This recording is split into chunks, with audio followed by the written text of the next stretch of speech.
Hello everyone, welcome to my yet another episode of All About Roses. So today is the time to discuss on the potting mix and the best soil potting mix for any rose plant. Let us quickly see the ingredients. I have been talking in my part 1 also. You might have the fair idea, so I think I will not waste much time. I will take for like I am going to pot this plant, rose plant. This is infected one. I thought, okay, let me give this as an example while how to pot. So first potting mixture will be, I am taking 30% because I am using a plastic pot. So my 30% of garden soil, in that I will add 40% of this porous material. Porous material, I think you are aware now. After repeating, let me repeat once again for the new uh, people who are joining recently my channel. So it will be sand.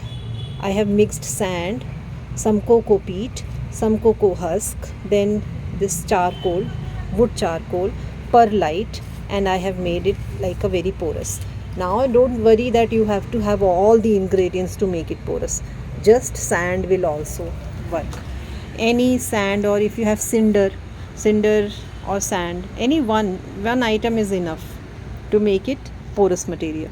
So that you have to take more in the plastic pot, and if you are using porous pot, you have to just reverse the ratio.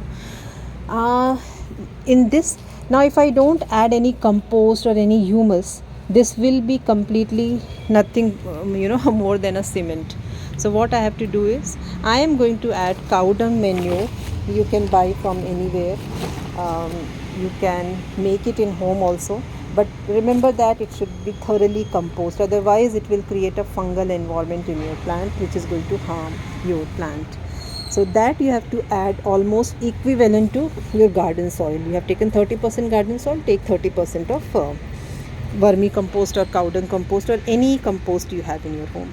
Now, to make a very good soil, you have to add some micronutrients like bone meal, 1 spoon of, for any 8 inch of pot, 1 to 1.5 spoon of bone meal should be fine. To make it strong, antifungal environment, you have to add any kind of antifungal powder. I use SAF, you can use trichoderma also.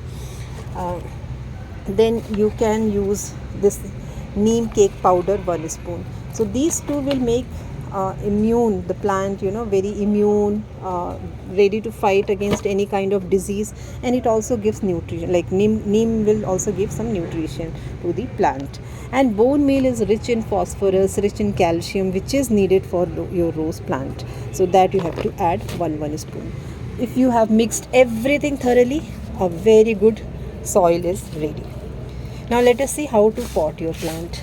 When you have taken the plant from nursery, this plant was in this mud. It was completely just mud. When I saw, there was no nutrient in this plant, nothing was there, no fertilizer, nothing. So what I decided to give a complete new. Anyways, whenever I buy any plant, I don't keep them in the nursery soil, because I don't know what disease or what soil it has, what nutrition, when they have given the nutrition, which we don't know, right? So better to just give a new soil to your plant. Now, since it was infected, so one more thing, and root the saw mud, the root ball was not made up of mud ball. So I did not I was not having any problem in removing the mud. But if you are facing that challenge, then keep your root ball in the water solution, in the water for 10 to 15 minutes, then easily all the mud will wash out. Then you can directly pot your plant in this. One more thing you have to remember here is, this is very important. This is the grafting area, right? Keep the grafting area open and near to the base of the soil. Don't keep your plant like this. What I mean to say is, the grafting area should be open also, but near to the base of the soil. So this way it won't, the growth will also happen very nicely, and you will avoid any kind of weed growth in this.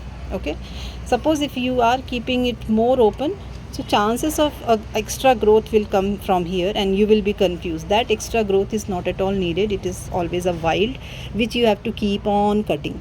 So but if you do like this, there are many benefits of that. You will get a thick stem, you will get healthy growth, you will have multiple stem also if it is placed like this. Just see, I have given very small gap. I'm going to cover it like this.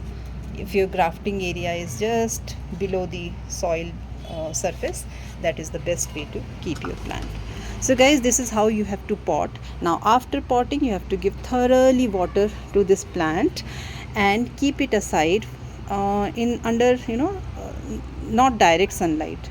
After 2 to 3 days, start exposing it into a sunny areas, and try to give 5 to 6 hours of bright sunlight or good sunlight to this plant, because they really do good when they are under the sun. So yes guys, this is what I wanted to tell you. If you have liked the content, please give thumbs up and share the information with your friends. Do subscribe also. Wait for my another episode of All About Roses, where I will be talking about how to maintain the rose plant to get the thick shoot, good bloom and healthy plant. See you guys. Bye bye.